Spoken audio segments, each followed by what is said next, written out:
వి gold trusted gold buyers. మీరు తాకట్టు పెట్టిన బంగారాన్ని విడిపించి ఈ రోజు ఉన్న మార్కెట్ ధరకు కొనబడును.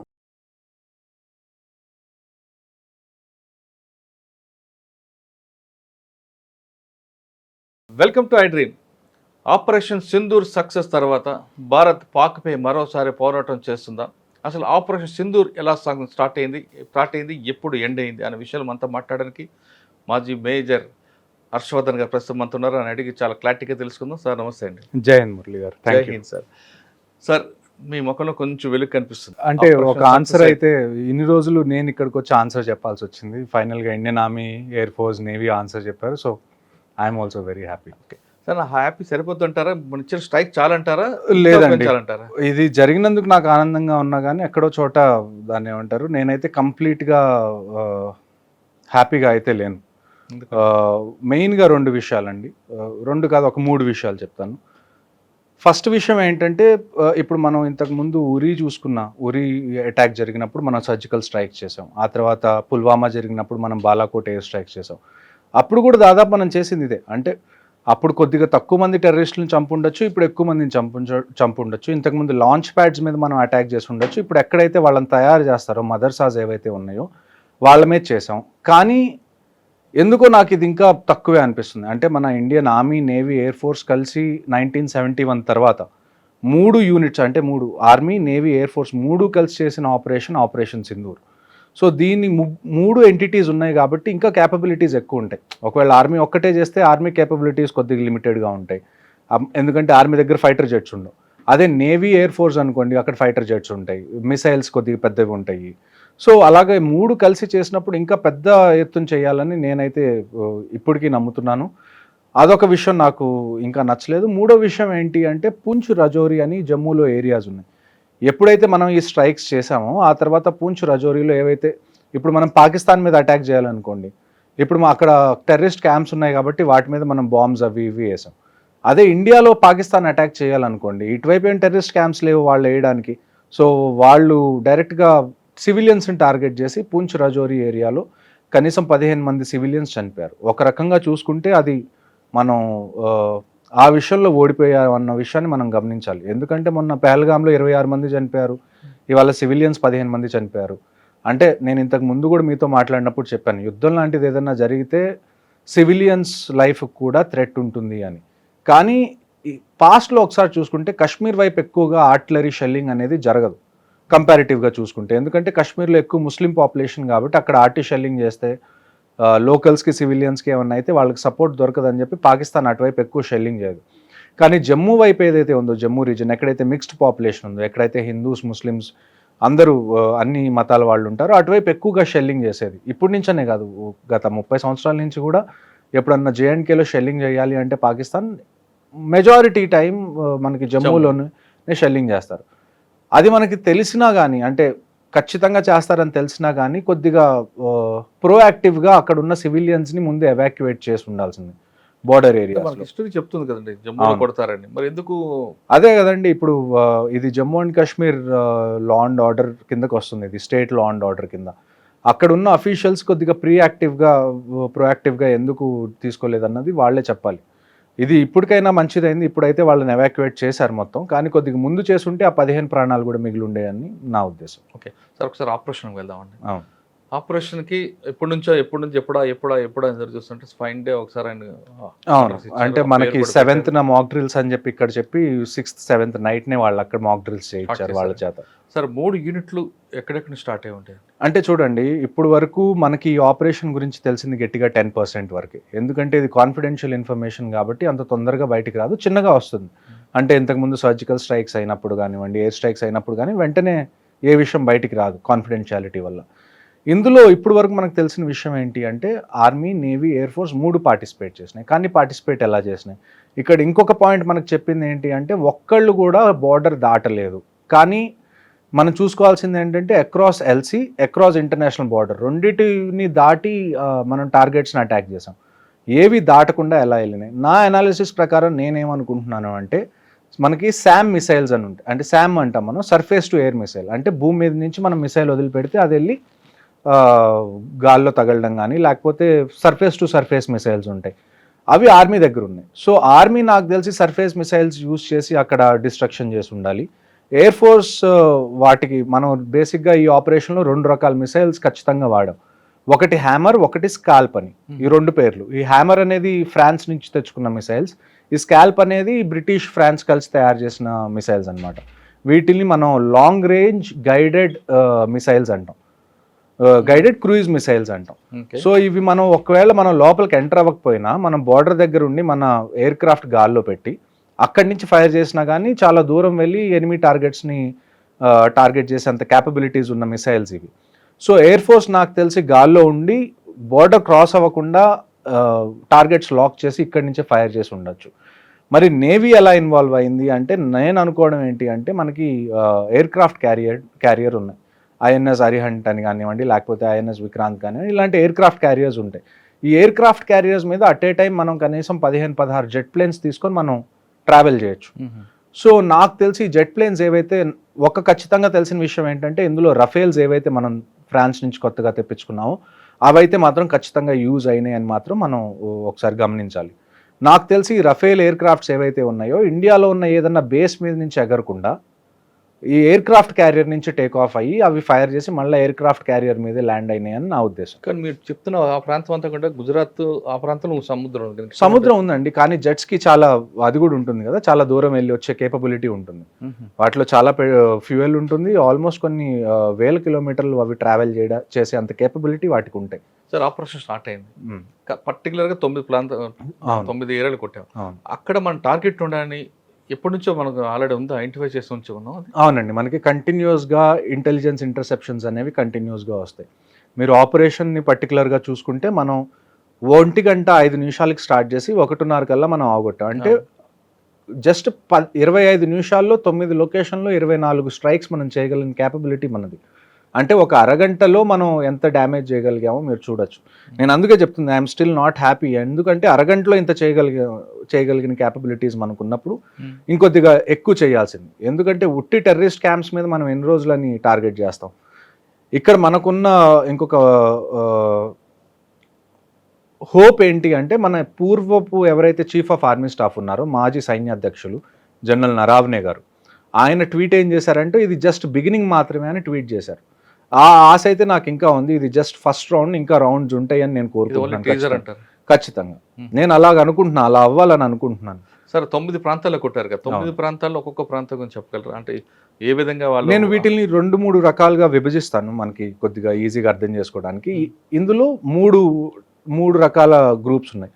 ఒకటి ఏంటంటే పాకిస్తాన్ ఆక్యుపైడ్ కాశ్మీర్ ఏదైతే ఉందో పిఓకేలో మెజారిటీ సైట్స్ మనం సెలెక్ట్ చేసుకున్నాం. ఎందుకంటే ఎవరైనా కాశ్మీర్లోకి ఎంటర్ అవ్వాలంటే ముందు పిఓకేలో ట్రైనింగ్ చేసి అక్కడి నుంచి ఈజీగా ఎంటర్ అవ్వచ్చు. కాబట్టి పిఓకేలో ఎక్కువ లాంచ్ ప్యాడ్స్ మన టార్గెట్ పిఓకే. కానీ ఈసారి మనం ఇంకా గట్టిగా చేసిన విషయం, చాలా అప్రిషియేట్ చేయాల్సిన విషయం ఏంటి అంటే మనం ఇప్పటివరకు ఎన్ని ఆపరేషన్స్ చేసినా మనం జస్ట్ ఎల్సీ ఒక్కటే దాటాం, లైన్ ఆఫ్ కంట్రోల్.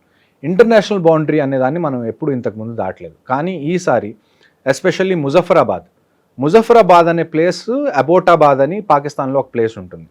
ఆ అబోటాబాద్ 2 విషయాలకి చాలా ఫేమస్. ఒకటి ఏంటి అంటే ఇక్కడ మనకి ఇండియన్ మిలిటరీ అకాడమీ దెహ్రాదూన్లో ఎలాగుందో పాకిస్తాన్ మిలిటరీ అకాడమీ అబోటాబాద్లో ఉంది.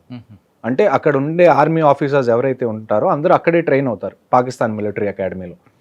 దాని పక్కనే దానికి కొద్ది దూరంలో ఒసామా బిన్ లాడెన్ ఎప్పుడైతే యుఎస్ వాళ్ళు చంపారో వాళ్ళు చంపింది కూడా అబోటాబాద్లోనే. సో పాకిస్తాన్ మిలిటరీ అకాడమీకి కొన్ని కిలోమీటర్ల దూరంలో ఒసామా బిన్ లాడెన్ కనీసం 4-5 సంవత్సరాలు దాక్కొని ఉన్నాడు, కానీ వాళ్ళకి తెలియదు అంటారు. విచ్ ఈజ్ కుదరదు, అలా కుదరదు. మీ మిలిటరీ అక్కడే కొట్టారు కాబట్టి. సో ఈ ముజఫరాబాద్ అనేది కూడా అబోటాబాద్కి జస్ట్ పక్కనే ఉంటుంది. ఈ 2 సిటీస్ కూడా మళ్ళీ ఇస్లామాబాద్కి చాలా దగ్గరగా ఉంటాయి. సో ఒక రకంగా మనం స్టేట్మెంట్ ఏమి ఇచ్చాము అంటే మనం ఎల్సీ కానీ ఇంటర్నేషనల్ బౌండరీ కానీ క్రాస్ చేయకుండా మేము మిమ్మల్ని లోపలే టార్గెట్ చేయగలం అన్న ఒక సంకేతాన్ని అయితే పంపించాము మనం.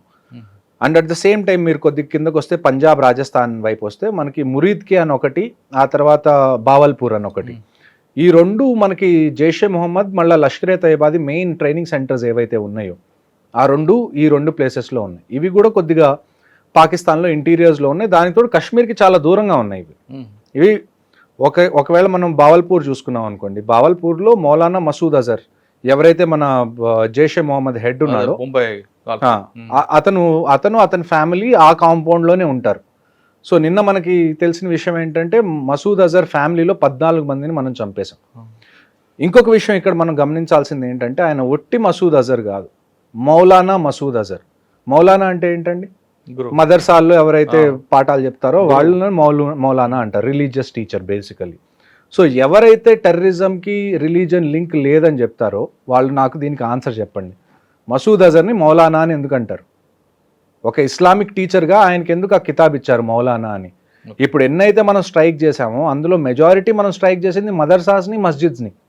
వాళ్ళు ఆ కవర్ని యూజ్ చేసుకొని టెర్రరిజం చేస్తున్నారు. మళ్ళీ మీరు వచ్చి దానికి రిలీజన్కి సంబంధం లేదంటే అది తప్పు, ఆ లాజిక్ కుదరట్లేదు.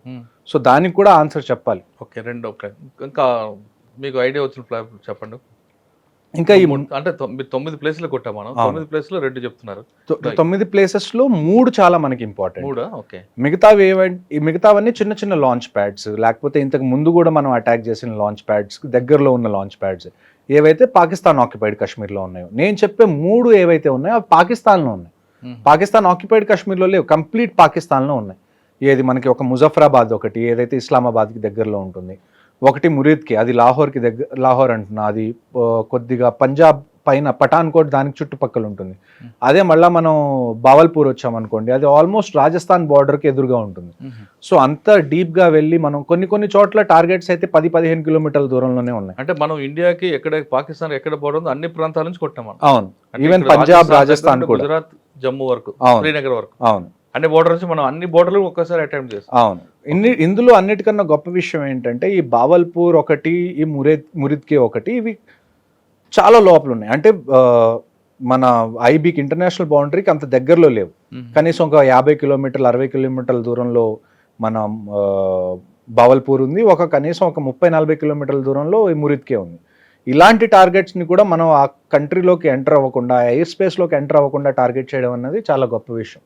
దాన్ని మనం ఖచ్చితంగా అభినందించాలి. సార్, మనం బోర్డర్ దాటి, ఇంటర్నేషనల్ బోర్డర్ దాటి మరి వెళ్ళాం అంటే ఇక్కడే కరెక్షన్. వెపన్ మన దగ్గరే ఉంది, జెట్ మన దగ్గరే ఉంది, మనం క్రాస్ అవ్వాలి ఇంటర్నేషనల్ బార్డర్. జస్ట్ ఆ వెపన్ లో నుంచి ఏదైతే మనకు మిసైల్ వెళ్ళిందో ఆ మిసైల్ ఒక్కటే క్రాస్ అయింది, వెళ్ళింది. దానికి అబ్జెక్షన్ ఉంటుందా?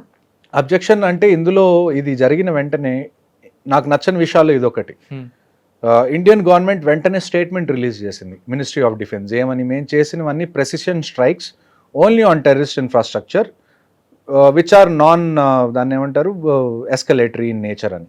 అంటే వాళ్ళు చెప్పిన దాన్ని బట్టి ఏంటి అంటే ఏ బిల్డింగ్ ఉందో ఆ బిల్డింగ్ని చూసి ప్రిసైజ్గా ఆ బిల్డింగ్ మీదే మేము టార్గెట్ చేసాం. పాకిస్తాన్ ఆర్మీకి సంబంధించిన ఏ ఎలిమెంట్ని మేము టార్గెట్ చేయలేదు. దాని తర్వాత ఇది ఏదైతే మేము చేసామో దీన్ని మీరు అది చేయలేదు, పెద్ద విషయం చేయకూడదు, ఎందుకంటే మేము టెర్రరిస్ట్ని టార్గెట్ చేసాం, సివిలియన్స్ని కానీ పాకిస్తాన్ ఆర్మీని కానీ మేము టార్గెట్ చేయలేదు అని చెప్పి ముందు నుంచే మనం ఒక సంజాయిషి ఇచ్చుకున్నట్టు నాకు అనిపించింది. అది మీకు నచ్చలేదు? అది నాకు ఖచ్చితంగా నచ్చలేదు. మనం జస్ట్ ఒక స్టేట్మెంట్ ఇవ్వాల్సింది, పెహల్గామ్లో ఇది జరిగింది, దానికి జస్టిస్గా మేము ఇది చేస్తున్నాం, దానికి న్యాయం చేస్తున్నాం అని మేము చేసామని అంతవరకే చెప్పాల్సింది. ఆ తర్వాత అక్కడి నుంచి ఏమన్నా క్వశ్చన్లు వస్తే అప్పుడు మనం ఎక్స్ప్లెయిన్ చేస్తే ఒక అర్థం. ముందు నుంచే మనం ఎక్స్ప్లెయిన్ చేస్తే మనం ఎక్కడో లోవర్ హ్యాండ్లో ఉన్నట్టు, లేకపోతే దీన్ని పెద్దది అవ్వకుండా మనమే ఆపుతున్నట్టు ఒక సంకేతం లాగా వెళ్తుంది. అలా కాకుండా జస్ట్ మనం ఇది చేసేసాం అని చెప్పి కామ్గా ఉండాల్సింది. అటువైపు నుంచి ఏమన్నా క్వశ్చన్స్ వస్తే అప్పుడు మనం చెప్పాల్సింది. లెట్ దెమ్ ఆస్క్, అప్పుడు ఎక్స్ప్లెయిన్ చేయండి. మీరే ముందు ఎందుకు సెల్ఫ్ ఎక్స్ప్లెనేటరీ ఇస్తున్నారు? అంటే గవర్నమెంట్కి చెప్పే అంత పెద్దవాడిని కాదు, కానీ అట్ ద సేమ్ టైం చూడ్డానికి ఎలాగుంటుంది అంటే పర్సెప్షన్ పరంగా అది వీళ్ళు ఎందుకు ముందే సంజాయిషి చెప్పుకుంటున్నారు, తప్పేం చేయలేదు కదా. ఇప్పుడు ఇజ్రాయెల్ ఉంది, యుఎస్ ఉంది, వాళ్ళు వేరే కంట్రీస్లో అసాసినేషన్ చేస్తారు, జెట్ ప్లేన్స్ని పంపించి అక్కడ చంపుతారు, అక్కడ బాంబ్ చేస్తారు. వాళ్ళు ఇలాగ ఎక్స్ప్లెయిన్ చేసుకుంటూ వెళ్ళరు, మేము ఎందుకు చేసాం. వాళ్ళు మేము చేసామని చెప్తారు అంతే. ఆ తర్వాత ఎవరైనా క్వశ్చన్స్ అడిగితే అప్పుడు ఎక్స్ప్లెనేషన్ ఇస్తారు, అప్పుడు డీటెయిల్గా వెళ్తారు. మనం కూడా అలా వెళ్ళాల్సింది. అంటే పోనీ ఇది ఊరక పైకి అలాగా చూపించి మళ్ళీ సెకండ్ రౌండ్ ఉంటే నేను ఖచ్చితంగా ఆనందిస్తాను. సెకండ్ రౌండ్ ఉండదని మీరు ఎందుకు అనుకుంటారు? ఉండదు అంటే చూడండి, ఇప్పుడు పాకిస్తాన్ దగ్గర పోగొట్టుకోవడానికి ఏమీ లేదు. అదొక దాన్ని ఏమంటారు, అది అక్కడున్న మిలిటరీ లీడర్షిప్ ఏదైతే ఉందో వాళ్ళని ప్రామినెంట్గా ఉంచుకోవడం కోసం వాళ్ళు ఎంత దూరమైనా వెళ్తారు. వాళ్ళ దగ్గర ఎకానమీ లేదు, అది పాడైపోయిద్ది ఒకవేళ యుద్ధానికి వెళ్తే అన్న భయం వాళ్ళకి లేదు. ఎందుకంటే అక్కడ ఎకానమీ అనేది ఏం లేదు. లాస్ట్ పెహల్గామ్ అటాక్ దగ్గర నుంచి ఆల్మోస్ట్ 10,000 పాయింట్స్ వాళ్ళ సెన్సెక్స్ పడిపోయింది. అక్కడ నిత్యావసర వస్తువులు లేవు. ఇప్పుడు మనం ఇండస్ వాటర్ ట్రీటీ ఆపిన తర్వాత నీళ్ళు ఎలానో లేదు. సో వాళ్ళు పోగొట్టుకోవడానికి వాళ్ళ దగ్గర ఏమీ లేదు. సో ఆ సిచ్యువేషన్ని కూడా మనం ఒకసారి కన్సిడరేషన్లోకి తీసుకోవాలి. అంటే చచ్చిన పావును చంపకూడదు అన్నట్లు ఒక రకంగా అలా చెప్పచ్చు. కానీ పీఓకి నేను పూర్తిగా హ్యాండ్ ఓవర్ చేసుకుంటే అయిపోద్ది కదండి. పిఓకేని హ్యాండ్ ఓవర్ చేసుకోవాలన్నా కానీ మనం పాకిస్తాన్ ఆర్మీతో ఫైట్ చేయాలి. ఎందుకంటే పిఓకే ఏరియా ఏదైతే ఉందో అందులో పాకిస్తాన్ ఆర్మీ ఫుల్ ప్రెజెన్స్ ఉంది వాటికి కూడా. సో తీసుకోవచ్చా తీసుకోకూడదా అని అడిగితే ఖచ్చితంగా మనం తీసుకోవచ్చు. ఆ కేపబిలిటీ కూడా మనకుంది. నేను ఇందాక మీకు చెప్పినట్టు ఇవాళ జరిగింది నాకు తెలిసి ఇండియన్ ఆర్మర్డ్ ఫోర్సెస్ కేపబిలిటీలో గట్టిగా 1% కూడా మనం యూస్ చేయలేదు. 1% యూస్ చేయలేకపోతేనే మనం 25 నిమిషాల్లో ఇంత చేయగలిగాం. అదే మనం ఫుల్ కేపబిలిటీస్ వాడితే పిఓకే తీసుకోవడం పెద్ద విషయం కాదు మనకి. కానీ అది తీసుకునే ముందు మనం దాని నుంచి కాన్సిక్వెన్సెస్ ఏముంటాయి, వాటికి రెడీగా మనం ఉన్నామా అన్న విషయాన్ని మన గవర్నమెంట్కి అనిపిస్తే then we will go ahead. Sir, ఆపరేషన్కి వెళ్ళే ముందు అన్ని డిపార్ట్మెంట్ కూడా ముందు అలర్ట్ చేస్తారట కదా. నాకు తెలిసి చూడండి, ఇలాంటి సీక్రెట్ ఆపరేషన్స్ ఎలాగుంటాయి అంటే లాస్ట్లో నాకు తెలిసి కొన్ని గంటల ముందే ప్లాన్ బయటికి రిలీజ్ అవుతుంది. అంతకు ముందు వరకు కూడా కనీసం ఒక 2-3 ప్లాన్లు ఎక్స్ట్రా పెట్టుకొని ఉంటారు. ప్లాన్ బి, ప్లాన్ సి లాగా కనీసం ఏబిసి 3 ప్లాన్స్ అయితే కనీసం మినిమం ఉంటాయి. ఎందుకంటే ఇలాంటి సీక్రెట్ ఆపరేషన్స్లో కొన్నిసార్లు ఇన్ఫర్మేషన్ లీక్ అవ్వడానికి కూడా ఛాన్సెస్ ఉంటాయి. ఒకవేళ ఇన్ఫర్మేషన్ లీక్ అయింది అనుకోండి, మనం ముందు నుంచి అనుకున్న ఆపరేషన్ మనం అప్పుడు తలపెడితే వాళ్ళు ఆల్రెడీ రెడీగా ఉంటారు ఇన్ఫర్మేషన్ లీక్ అయింది కాబట్టి. సో ఇలాంటి ఆపరేషన్స్ ఎలాగుంటాయంటే మనం ముందే ఒక 3-4 ఆప్షన్స్ రెడీగా పెట్టుకుంటాం.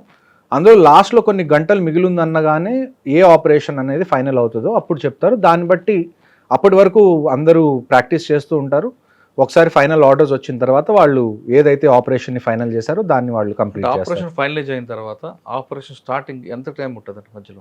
నాకు తెలిసి ఇలాంటి సీక్రెట్ ఆపరేషన్స్కి హార్డ్లీ 2 hours కన్నా నాకు తెలిసి ఎక్కువ టైం ఉండదండి. ఒకేసారి మొత్తం ఇన్ని రకాలుగా ఈ యాంగిల్లో కొట్టాలంటే దానికి ఎంత ప్లాన్ ఉండాలి. దానికి తోడు కరెక్ట్గా ఇది జరిగే కొన్ని నిమిషాల ముందే ఇండియన్ ఆర్మీ కూడా ఇన్స్టాగ్రామ్లో పోస్ట్ పెట్టింది, వి విల్ ఫైండ్ యూ అని. సో ఫస్ట్ మనం ఒక ఇండికేషన్ ఇచ్చాం, మేము మిమ్మల్ని ఎక్కడ దాక్కున్నా కనిపెడతాము అని.